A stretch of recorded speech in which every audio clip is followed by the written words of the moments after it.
vous titillez aussi les autorités ivoiriennes avec l'œuvre que vous avez baptisée Dérive dictatoriale en Côte d'Ivoire, déception de l'ère Ouattara et nouvelle génération. Alors on va dire que c'est une critique sur l'évolution politique de la Côte d'Ivoire sous l'ère Ouattara qui s'élargit sur les transitions démocratiques en Afrique. De quelle dérive est-ce qu'il est question dans cette œuvre? Mais dans cette œuvre, il est question d'une dérive terrible, parce que celui qui vous parle a lui-même été victime de l'illusion qu'a créée lorsqu'il arrivait en politique en Côte d'Ivoire, eh bien, l'actuel détenteur de la présidence de la République de Côte d'Ivoire, M. Alassane Ouattara. Quand il arrive, il se présente comme un technocrate venu du FMI et de la Banque mondiale pour apporter la panacée à une Côte d'Ivoire du président Houphouët-Boigny qui faiblissait et qui était en crise économique, qui était en crise en raison de la détérioration des termes du commerce des matières premières. Ok. Cet homme-là arrive, et quand il arrive, on se rend compte que paradoxalement, la première chose qu'il fait, c'est qu'il crée la carte de séjour des Africains de Côte d'Ivoire. C'est-à-dire qu'il crée un contexte de discrimination entre Africains en Côte d'Ivoire au motif qu'il y aurait là-dedans une ristourne financière pour les caisses de l'État. Comme les Africains de Côte d'Ivoire portent les mêmes noms que les Ivoiriens, en très bonne partie, comment distinguer un Traoré du Burkina Faso d'un Traoré du Mali, d'un Traoré de Guinée, d'un Traoré de Côte d'Ivoire? Ils sont tous des Africains. Quand vous prenez, je ne sais pas, un Bamba, mais un Bamba, il peut être de partout en Afrique, même de chez moi au Cameroun, il y a des Bambas, d'accord? Donc, en fait, à travers cette carte de séjour, il va créer une frustration, puisque des Ivoiriens du nord de la Côte d'Ivoire vont être assimilés à leurs frères de la sous-région. Cette frustration permet à M. Ouattara de constituer son premier bétail électoral. Mais il ne s'arrête pas là. Il va par la suite, comme Premier ministre, réprimer le mouvement démocratique. Nous, les étudiants, on se souvient de lui comme un Premier ministre particulièrement violent envers les mouvements syndicaux. Il ne s'arrête pas là, il divise le parti de l'indépendance, le PDC-ADA, en deux morceaux. En 1994, il crée le RDR. Et tous les coups d'État qui vont avoir lieu en Côte d'Ivoire, à partir de 1999 jusque pratiquement donc en 2020, porte son estampille. Il est l'instigateur du coup d'État du 24 décembre 1999 contre le président Bédié. Il est à la baguette du complot du Cheval Blanc en septembre 2000 contre le général Robert Guéhi. Il est à la manœuvre du complot du 6-7 janvier 2001 contre le président Laurent Gbagbo. Eh bien, ce qu'on a appelé le complot de la Mercedes noire, 6-7 janvier 2001. Il est l'instigateur du complot de la rébellion du coup d'État de 2002, qui a été mené à l'époque par le président Guillaume Kibafori Soro, secrétaire général de la FECI, croyant qu'Alassane Ouattara incarnerait véritablement l'état de droit, la démocratie, la réconciliation, la fin des discriminations. Et il gouverne par le coup d'État jusqu'aujourd'hui. Parce qu'en 2020, cet homme a violé la Constitution de 2016, qui dit que nul ne peut avoir plus de 2 mandats présidentiels à la tête de la Côte d'Ivoire. Il a violé l'article 55, l'article 183 de cette Constitution. Donc, dans ce livre de 2019, je montre que Alassane Dramane Ouattara est une mystification, une illusion, une tragédie pour le peuple ivoirien. Et pour nous qui, à un moment donné de notre histoire, avons cru qu'il incarnait la défense des exclus, la défense des discriminés. La dérive dictatoriale qui commence là va conduire la Côte d'Ivoire à une révolution nécessaire. Je pense pour la Côte d'Ivoire, comme pour le Cameroun, mon pays natal, que seule la révolution populaire progressiste peut la sauver. Alors, vous savez qu'il y a une tension diplomatique et politique entre les autorités du Burkina, de l'AES et celle de la Côte d'Ivoire qui évolue depuis quelques mois. Quelle est votre lecture sur cette situation précisément? Ce n'est pas simplement, chère madame, une tension diplomatique. C'est une dichotomie idéologique. Alassane Dramane Ouattara est le serviteur du néocolonialisme français et de l'impérialisme occidental en Afrique. C'est le grand défenseur du franc CFA. C'est lui qui était prêt à envoyer 1500 hommes attaquer le Niger au nom de la CEDEAO. Il est derrière tous les coups d'État tentés contre le président Ibrahim Traoré, tentés contre le président Assimi Goïta, et il était prêt à financer et à armer des gens pour aller tuer le président Abdourahmane Tiani. Donc c'est un déstabilisateur professionnel au service du néocolonialisme français et de l'impérialisme occidental. Là, il est discipliné dans le mal. Or, ici, le président Ibrahim Traoré et ses compagnons du MPSR2, je ne parle pas du MPSR1, ont basé la révolution burkinabé sur les fondamentaux que le président Thomas Sankara avait posés. La révolution, c'est de transformer les structures socio-économiques du pays pour que le plus grand nombre ait accès à des conditions de vie correctes. La révolution, c'est de mettre fin aux monopoles étrangers sur les ressources stratégiques du pays pour que la richesse du Burkina Faso profite d'abord au Burkina Faso. Rendez-vous compte, pour la première fois de son existence, après son indépendance, le Burkina Faso a des réserves en tonnes d'or. Il ne possédait pas, à l'arrivée en 2023, 2022, 2023 de l'actuel régime, il ne possédait pas une once d'or de réserve dans ses caisses de trésor. Troisième niveau de changement, le changement diplomatique.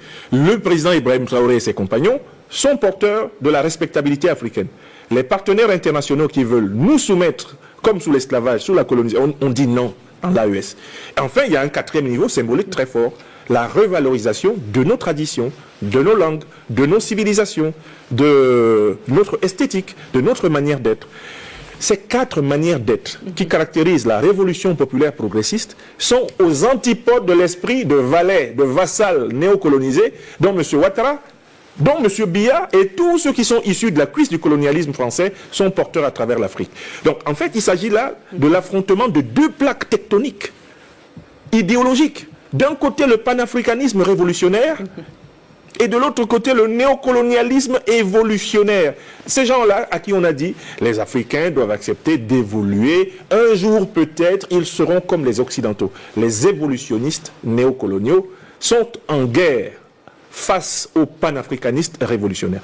On doit en prendre conscience. C'est un conflit qui traverse tous les pays. Il traverse le Sénégal, il traverse le Cameroun, la Côte d'Ivoire. Au Burkina, il a eu lieu. Et c'est pour cela que les choses avancent. Il a eu lieu au Mali, les choses avancent parce que la révolution a pris le pouvoir. Il a eu lieu au Niger, les choses avancent, la révolution a pris le pouvoir. Nous souhaitons que la révolution progressiste populaire embrasse tout le continent africain. Outre l'enseignement professeur et l'écriture, vous êtes aussi le président de l'Institut de l'Afrique des libertés. Et de ce que nous savons, c'est un organisme qui soutient la souveraineté africaine dans toutes ses variantes politiques, économiques, culturelles et même spirituelles. Alors, quelles sont les activités de cet institut? L'Institut de l'Afrique des libertés est une association légale de droit malien. Et je tiens ici à remercier les plus hautes autorités du Mali, à la tête desquelles le président Assimi Goïta, qui nous a permis de fonder cette association au Mali. Il s'agit d'un think tank rassemblant des dizaines de docteurs et de masters africains vivant sur tous les continents et qui sont en synergie pour apporter du conseil, de l'étude, apporter de la publication de livres, d'articles, de la publication d'artefacts audiovisuels, TikTok, Facebook, YouTube, de conférences, de spots, de podcasts, ayant 4 objectifs. Nous devons débarrasser la terre africaine de l'occupation militaire étrangère. Premier objectif de l'Institut. Nous devons convaincre les populations et les dirigeants de l'urgence de déloger toutes les troupes néocolonialistes et impérialistes, qu'elles soient en treillis ou en civil du continent africain. Le deuxième objectif de l'Institut, nous travaillons à prouver que l'Afrique est capable de développer sa propre souveraineté monétaire. Donc nous aidons, nous accompagnons les politiques monétaires de souveraineté par un travail d'explication, d'anticipation des difficultés et de vulgarisation des positions essentielles. Troisième domaine de plaidoyer, nous dénonçons toutes les ingérences étrangères dans la désignation de nos dirigeants. Nous faisons un travail de veille.